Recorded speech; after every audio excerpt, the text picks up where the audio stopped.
Halo sobat, welcome back to my channel. Oke, di kesempatan kali ini kita akan mendesain aplikasi toko online Android menggunakan Figma. Sob, ini merupakan flowchart dari aplikasi mobile yang nanti akan kita buat. Flowchart ini hampir mirip dengan flowchart pada umumnya, yakni dimulai dengan start, kemudian kita akan diarahkan ke menu beranda. Di menu beranda ini kita dapat melihat list produk.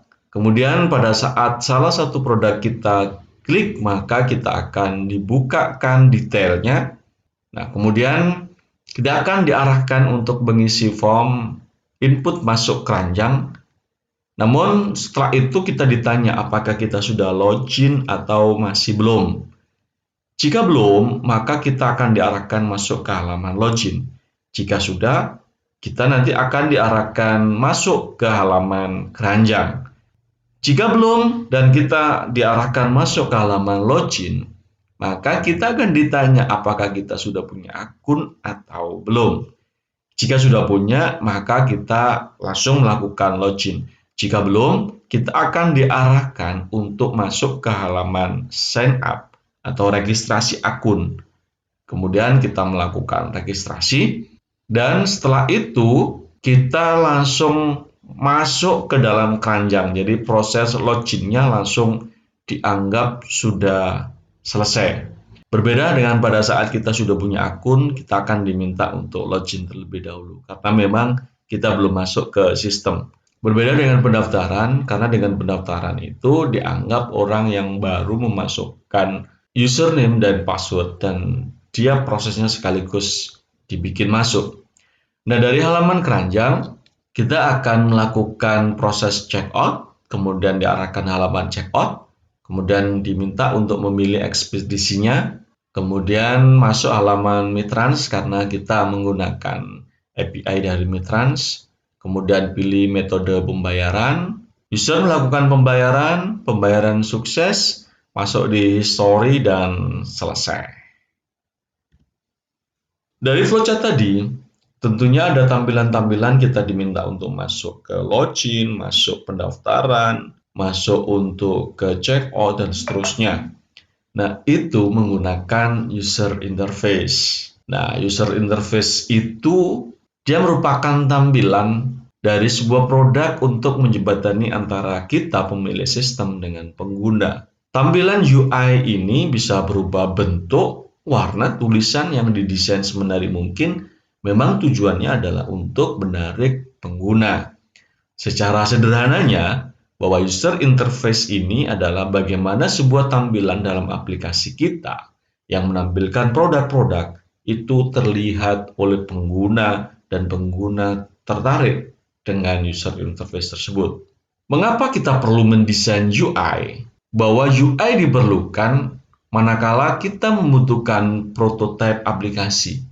Sehingga sebelum ini dikerjakan oleh programmer, orang yang mau melihat seperti apa aplikasi yang nanti akan kita bikin, maka dengan desain UI yang sudah kita siapkan, maka ini akan bisa mempermudah klien. Klien dalam hal ini bisa customer, bisa programmer kita, sehingga bisa menerapkan apa yang menjadi gagasan kita. Nah, tadi sudah saya sebut bahwa ini juga berhubungan dengan klien. Nah, klien ini tidak hanya orang yang pesen, tetapi dia juga bisa pemodal. Artinya kita membuat prototipe dan kita sodorkan ke pemodal untuk melakukan pembiayaannya. Kemudian tentu dengan UI yang baik, ada guideline untuk proses developingnya. Nah, yang penting adalah pada saat aplikasi ini sudah naik di dalam Play Store, harapan kita jumlah yang mendownload itu banyak dengan adanya UI yang menarik. Untuk softwarenya, apa yang disiapkan untuk mendesain user interface ini? Ada beberapa software untuk mendesain UI. Namun ada 3 software yang sering digunakan, yakni Figma, Adobe XD, dan Sketch. Dan kali ini kita ambil salah satunya, yakni Figma. Kenapa Figma kita pilih? Karena pertama bahwa Figma ini software berbasis cloud.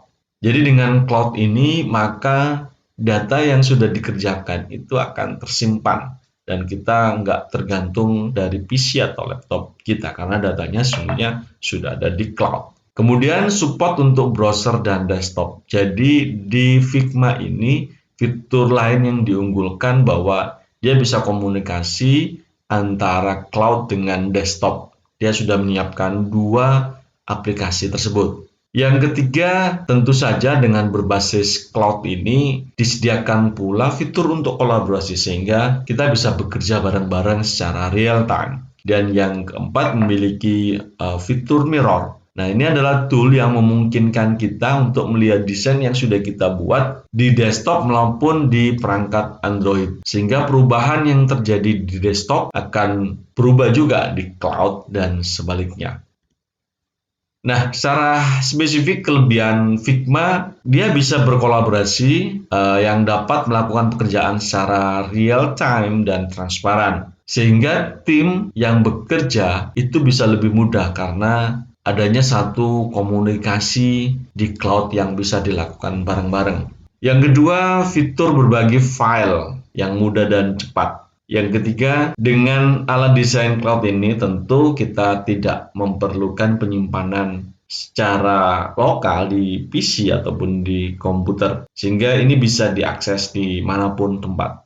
Kemudian, nah ini Figma itu support dengan berbagai macam plugin. Jadi plugin untuk Figma ini sudah banyak dan itu sangat membantu para desainer untuk membuat desain menggunakan Figma ini. Tentu kalau ada kelebihan, tentu ada kekurangannya. Nah, kekurangannya adalah kebalikan dari kelebihan yang tadi sudah kami sebutkan.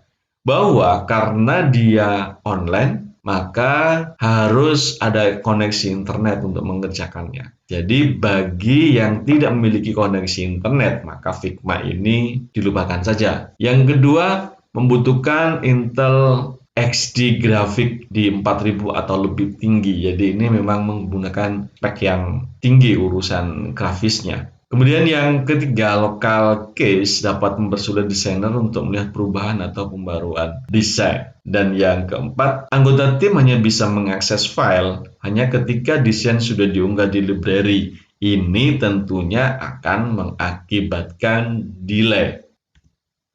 So, ini adalah mind map dari user interface design yang nanti coba kita aplikasikan pada aplikasi toko yang akan kita buat. Kita namakan tokonya adalah toko JSD. Nah, di sana nanti ada user interface pertama yaitu welcome. Welcome atau splash screen untuk memberikan gambaran awal aplikasi yang kita buat. Karena itu welcome ini diusahakan semenarik mungkin karena ini adalah tampilan awal yang nanti akan dilihat oleh pengunjung atau pengguna aplikasi. Yang kedua, login. Yang ketiga, sign up. Nah, di sign up ini karena ada beberapa data yang dimasukkan dan satu tampilan tidak mencukupi, ada sign up pertama, sign up kedua untuk mencukupi kebutuhan data yang kita inginkan dari user atau calon pembeli. Kemudian home, kemudian profile. Nah, di profile ini ada edit profile, change password, history, logout, kemudian ada list product, detail, keranjang, dan checkout. Inspirasinya dari mana pada saat kita melakukan pembuatan desain ini? Nah, untuk inspirasi desain UI, kita bisa menggunakan satu website namanya dribble.com. Nah, di sini kita tentu diminta untuk sign up dulu sebelum kita mengaksesnya. Kita bisa masukkan name, username-nya, email dan password, kemudian kita create account, atau kita juga bisa menggunakan sign up dari akun Google. Nah, ini contohnya saya sudah memiliki dari akun Google. Ya, saya masuk dari salah satu akun yang saya miliki. Kemudian di sini kalau kita misalnya menggunakan aplikasi atau membuat aplikasi mobile, kita bisa langsung spesifik memilih mobile. Kemudian kita bisa ketikkan desain yang akan kita cari. Misalnya saya butuh desain untuk login. Oke, misalnya saya akan pilih ini. Ini nanti kita akan gunakan untuk proses desain form login, kemudian sign up, dan splash screen-nya. Tapi tidak persis sama ya, kita bisa ngambil inspirasi dari ini. Dan ini bisa kita save as manakala kita ingin menyimpan secara lokal di laptop kita. Yang berikutnya adalah kita bisa nambahkan add-on tools-nya. Apa saja itu? Untuk add-on tool ini kita pergunakan biar penggunaan proses desain kita lebih mudah. Yang pertama kita menggunakan ColorZilla. Nah, ini kita masukkan di ekstensinya.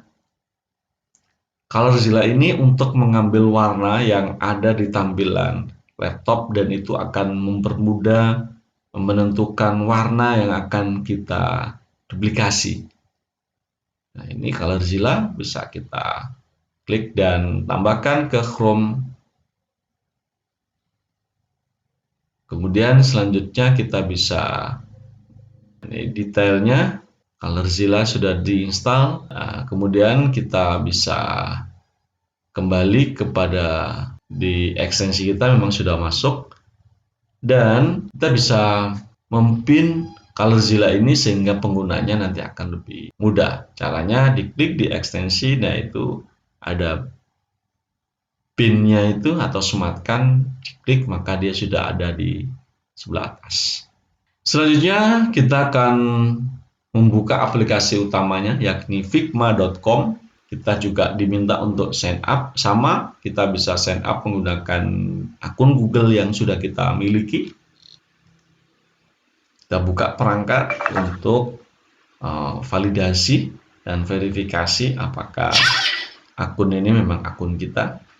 Kita bisa rename untuk nama akunnya, kemudian job kita, dan kita bisa daftarkan dan login. Oke, kita bisa menuliskan teamwork kita di dalam aplikasi ini. Saya kasih nama JSDI, dan supaya bergabung maka partner kita bisa kita kasih link tersebut. Karena kali ini kita kerjakan sendiri, kita bisa mulai dengan start for free. Nah, berikutnya salah satu icon yang akan kita gunakan yaitu icon Eevee. Maksud saya plugin yang kita gunakan adalah icon Eevee. Kita masuk di community dan kita masukkan icon Eevee. Nah, icon Eevee ini berisi icon-icon yang nanti bisa kita manfaatkan dalam proses mendesain aplikasi toko online kita. Ini sudah terinstall. Selanjutnya proses yang nanti akan kita lakukan adalah mengenalkan interface dari Figma ini. Untuk pengenalan interface dan pembuatan desain yang pertama nanti kita akan di video selanjutnya. Sampai ketemu di video selanjutnya. Terima kasih.